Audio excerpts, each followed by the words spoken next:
Without IELTS कौन सी country हैं जो बच्चा अप्लाई कर सकता है और कौन सी हैं वो आइलेट्स के साथ ही अप्लाई कर सकती हैं? क्योंकि हमारी कोशिश यही रहती है कि स्टूडेंट को 100% जेन्युइन गाइडेंस मिले। अगर कोई ये बोले कि यूएसए में हम विदाउट आइलेट्स आपका वीज़ा निकाल के देंगे, US embassy is really very strict. नमस्कार, आप देख रहे हैं देश तो विदेश। इस प्लेटफॉर्म के माध्यम से आप हमेशा से बने रहते हैं लैंडमार्क इमिग्रेशन के साथ, क्योंकि ये एक ऐसा प्लेटफॉर्म है जो आपको आपके वीज़ा के बारे में अपडेट करता है। लैंडमार्क इमिग्रेशन का जो ऑनलाइन प्लेटफॉर्म है, फेसबुक यूट्यूब पे कहीं भी आप सर्च करें तो आपको लैंडमार्क के बारे में डिटेल में जानकारी जो है मिल जाएगी। और इस शो का मकसद भी यही रहता है कि आपको ज़्यादा से ज़्यादा जो है वो आपके जो प्रोफाइल है उसके बारे में अवेयर किया जाए। सबसे पहले स्वागत करते हैं जसमीत जी का, और साथ ही बात करेंगे कि आज वो अपने स्टूडेंट्स को हैं, जो अपने व्यूअर हैं, उनके लिए आज क्या कहने वाले हैं। सर बहुत स्वागत है जी। नमस्कार जसमीत सर, बहुत ही आज की डेट में एक मुद्दा बना हुआ है। अगर बात करें हम, मुद्दा नहीं, ये बहुत बड़ी एक ऐसा मुद्दा है, मतलब ऐसा ज्वलनशील मुद्दा बन चुका है। आइल्स एंड विदाउट आइल्स हम बात करें तो बच्चा बहुत कंफ्यूज होता है कि आइल्स, कुछ कंसल्टेंट जो होते हैं वो विदाउट आइल्स कहते हैं। कनाडा भी है, लेकिन अमेरिका भी है, बहुत सारी कंट्रीज जो है वो विदाउट आइल्स प्रमोट होती हैं। आप ये काले सच का जो है आज उन बच्चों को बताएं इस बारे में कि वो विदाउट आइलेट्स कौन सी कंट्री हैं जो बच्चा अप्लाई कर सकता है और कौन सी हैं वो आइलेट्स के साथ ही अप्लाई हो सकती हैं। बिल्कुल बहुत इंपॉर्टेंट पॉइंट है ये, और स्टूडेंट मिसगाइड ना हो इसीलिए वो सारे हमारे लैंडमार्क इमिग्रेशन के यूट्यूब चैनल को सब्सक्राइब करें, क्योंकि हमारी कोशिश यही रहती है कि स्टूडेंट को 100% जेन्युइन गाइडेंस मिले। क्योंकि लैंडमार्क इमिग्रेशन पिछले 14 सालों से सिर्फ 100% जेन्युइन गाइडेंस में ही बिलीव करता है। सो स्टूडेंट्स, पहले बात तो मैं सबसे पहला पॉइंट ये क्लियर करूंगा कि विदाउट आइलेट्स आप कनाडा बिल्कुल नहीं अप्लाई कर सकते। सो कनाडा विदाउट आइलेट्स की जो भी आप एडवर्टीजमेंट देखते हैं या 5.5 बैंड्स पे भी कनाडा जाने के सपने दिखाए जाते हैं, वो बिल्कुल भी पॉसिबल नहीं है। सो जो स्टूडेंट सोचते हैं कि ओवरऑल 5.5 के साथ वो कनाडा अप्लाई कर सकते हैं, तो मैं उनको कहूँगा कि वो बिल्कुल गलत सोच रखते हैं। Canada overall 6 bands, 1 module 5.5, that's it. आप अप्लाई कर सकते हैं अंडर नॉन एसटीएस कैटेगरी, या अगर आप एसटीएस कैटेगरी यानी कि स्टूडेंट डायरेक्ट स्ट्रीम में अप्लाई करना चाहते हैं तो 6 ईच बैंड होने ज़रूरी हैं। इससे नीचे कोई भी आइलेट स्कोर के साथ आप कनाडा अपना स्टडी वीज़ा नहीं अप्लाई कर सकते।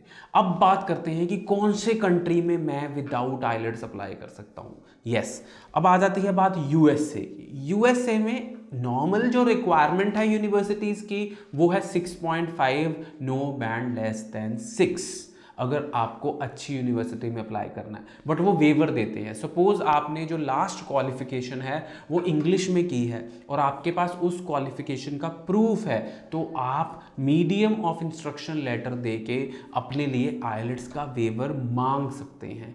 अगर आपके पास वो प्रूफ नहीं है तो आपको 4 महीने का ESL कोर्स लगता है, यानी कि इंग्लिश स्पीकिंग लैंग्वेज का कोर्स लगता है, वो आपको करना पड़ सकता है यूएसए में। बट आपके लिए एक इंटरव्यू मैंडेटरी है, चाहे आपने आइलेट्स की है यूएसए में या आइलेट्स नहीं की है। Interview is mandatory for USA study visa. अगर आप इंग्लिश में इंटरव्यू क्लियर करेंगे तभी आपका स्टूडेंट वीज़ा लगेगा और तभी आप यूएसए जा पाएंगे। बट यूएसए की सबसे आकर्षक या सबसे अट्रैक्टिव चीज़ ये है कि जितने भी पैसे आपने देने हैं वो सारे के सारे वीज़ा लगने के बाद, कंसल्टेंट को नहीं, कंसल्टेंट आपसे लाखों रुपया चार्ज नहीं कर सकता। जो आपने ट्यूशन फीस पे करनी है यूएसए की, वो आफ्टर वीज़ा है। जब आपका वीज़ा अप्रूवल हो जाता है उसके बाद ही ट्यूशन फीस पे करनी। बट वीज़ा लगने से पहले भी खर्चा आता है। एम्बेसी फ़ीस का खर्चा, सर्विस फ़ीस का खर्चा, I-20 फ़ीस का खर्चा। सो कुछ खर्चे हैं जो आपको वीज़ा लगने से पहले देने पड़ते हैं। बट यूएसए विद या विदाउट आइलेट्स, जैसे कि मैंने आपको समझाया, आप यूएसए का स्टूडेंट वीज़ा अप्लाई कर सकते हैं। जी बिल्कुल। जसमीत सर, मैं पूछना चाहूँगा कि अगर जो ये बच्चा शो देख रहा है वो तो समझ गया होगा कि सिर्फ यूएसए में वो अप्लाई करना है, तो उसको किन किन क्राइटेरिया का ध्यान रखना होगा, किन किन बातों का ध्यान रखना होगा, लेकिन ऐसे बहुत सारी एड्स हम देखते हैं, बहुत सारे ऐसे प्लेटफॉर्म है जहाँ पर ये बताया जाता है कि यूएसए जो है वो आप विदाउट आइलेट्स अप्लाई करो, वीज़ा आएगा, वीज़ा के चांसेस जो हैं वो 100% हैं। ऐसी ऐसी ऐड जो है वो ऑनलाइन प्लेटफॉर्म पे हमें देखने को मिलती हैं। लेकिन इसके पीछे जैसे आपने बताया कि और दो चार खर्चे भी होते हैं, जैसे कि अगर किसी ऑफर लेटर मंगवानी है उसका एम्बेसी फीस हो गई जो पहले देने होते हैं। लेकिन अगर कोई ये बोले कि यूएसए में हम विदाउट आइलेट्स आपका वीज़ा निकाल के देंगे और डॉक्यूमेंटेशन जो वो खुद करेंगे, या जैसे पैकेज की बात हम कर रहे थे, तो पैकेज क्या यूएसए में भी ये चीज़ें एक्सेप्टेबल है? सी मिस गाइडेंस हर कंट्री में होती है। Student, you should have your genuine funds. जो आपके पास फंड्स हैं वो बिल्कुल जेन्युइन होने चाहिए, क्योंकि US embassy is really really very strict. अगर आपके फंड्स शो किए हुए या रॉन्ग फंड्स हुए तो आपको उसी टाइम यूएस एम्बेसी बैन कर देगी और आपके अगेंस्ट लीगल प्रोसीडिंग भी जिस टाइम आप इंटरव्यू दे रहे होंगे हो सकती है। सो मैं स्टूडेंट्स या उनके पेरेंट्स को गाइड करूंगा कि ये जो वर्ड्स हैं जो सुनने में बहुत अच्छे लगते हैं हमें, पैकेज, आफ्टर वीज़ा, या वीज़ा लगेगा तो पैसे देना, ये सब वर्ड्स अट्रैक्टिव ज़रूर लगते हैं, बट इनके पीछे कुछ ना कुछ हिडन थिंग्स होती हैं जो स्टूडेंट्स को नहीं बताई जाती, और वो तब पता चलती हैं जब आप किसी मुश्किल में फंस जाते हैं। So follow the step wise procedure which is setup by each and every country. जो उनका प्रोसीजर है वो सही ढंग से आप फॉलो करें। आपको I-20 मंगाने के लिए, I-20 एक टेक्निकल वर्ड है, एक नाम दिया गया है एक ऑफर लेटर को। सो ऑफर लेटर नहीं आती है यूएसए में, यूएसए में एक I-20 आती है। सो I-20 मंगाने के लिए आपको फंड शो करने ज़रूरी हैं।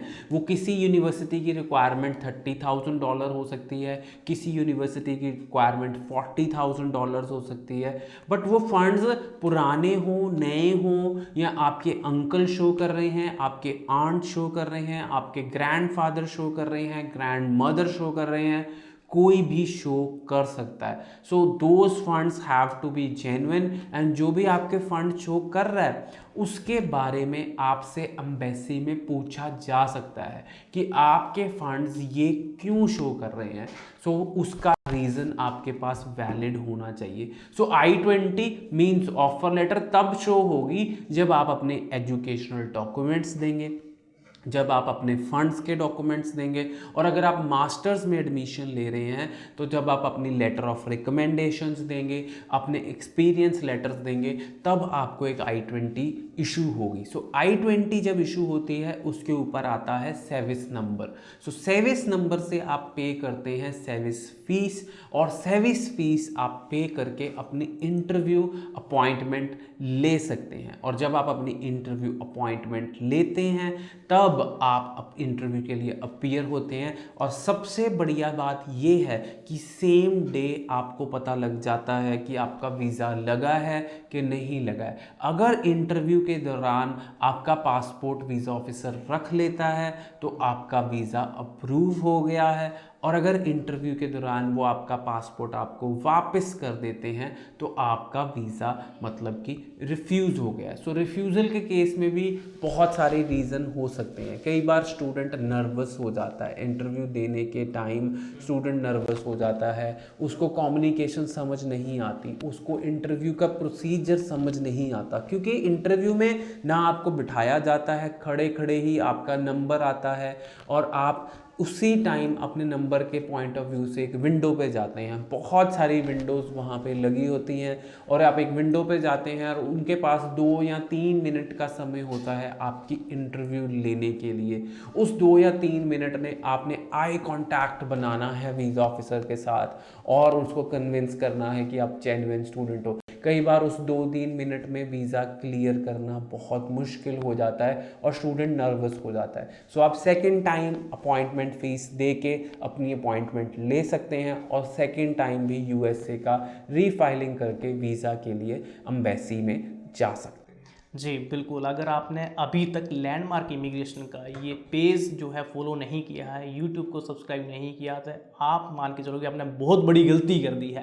अगर नहीं किया है तो अभी सब्सक्राइब कर लें, क्योंकि ऐसी ऐसी इन्फॉर्मेशन जो आपको मिलेगी वो सिर्फ लैंडमार्क इमिग्रेशन के पास ही मिलेगी। बाकी कोई आपको इस तरह की इन्फॉर्मेशन शेयर नहीं करेगा, क्योंकि ये बातें जो हैं ये वही शेयर करते हैं जो कंसल्टेंट होते हैं, जिनका बेसिकली मोटिव होता है कि बच्चे का वीज़ा निकालना है किसी भी तरीके से, उसको उसके एजुकेशन के जो सही उसकी एजुकेशन है उसी के रिगार्डिंग उसको अपडेट करना है, और उसी के साथ का उसको कोर्स जो है वो मैच करवा के देना है, तभी जाके जो है एम्बेसी वीज़ा जो है आपका डन करती है।